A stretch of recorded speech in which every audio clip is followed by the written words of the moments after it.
ശബരിമലയിലെ ഈ സ്വർണ്ണക്കൊള്ള അത് മറച്ചു വെക്കാനായിരുന്നല്ലോ ഇവർ ഈ പെണ്ണുകഥയുണ്ടാക്കിയത്. പക്ഷേ ഇതാ ഇന്നത്തെ പത്രം മുതൽ കഴിഞ്ഞ ഒരാഴ്ചക്കാലം പത്രങ്ങൾ സ്വർണ്ണക്കൊള്ളയെ കുറിച്ച് മറന്നിരുന്നു. സ്വർണ്ണക്കൊള്ളയുടെ വാർത്തകൾ മുഴുവനും അകത്തെ പേജിൽ നമ്മൾ ഒരിക്കലും കാണാത്ത രീതിയിലൊക്കെയായിരുന്നു ഇവർ അത് പ്രതിഷ്ഠിച്ചിരുന്നത്. ഒന്നാം പേജിലും അനുബന്ധ പേജുകളിലും മുഴുവനും രാഹുൽ മാങ്കൂട്ടത്തിന്റെ ഗർഭകഥകളായിരുന്നു.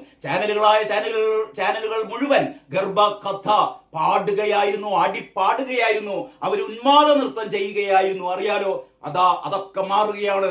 ഏറ്റവും എന്ന് പറഞ്ഞാൽ വീണ്ടും സ്വർണ്ണക്കൊള്ള പൊതുമധ്യത്തിൽ ഏറ്റവും തീവ്രമായി അവതരിപ്പിക്കുകയാണ് കേട്ടോ. ഇന്നത്തെ പത്രത്തിൽ ഞെട്ടിപ്പിക്കുന്ന വാർത്തയാണ് കേട്ടോ. ഞാൻ എല്ലാ പത്രങ്ങളും കാണിക്കാം. ആദ്യമായി ഇതാ മലയാള മനോരമയിലെ ഏറ്റവും പ്രധാനപ്പെട്ട ഒരു വാർത്ത എന്ന് പറയുന്നത് വമ്പന്മാരെയും പൂട്ടണം ഹൈക്കോടതി എന്നുള്ളതാണ്. ഹൈക്കോടതി പറയുന്നു വമ്പന്മാരെയും പൂട്ടണം.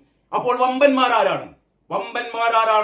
ശബരിമല സ്വർണ്ണക്കൊള്ളയിൽ വമ്പന്മാരുണ്ട്. വമ്പന്മാരെ പൂട്ടണമെന്ന് ആരാണ് പറയുന്നത്?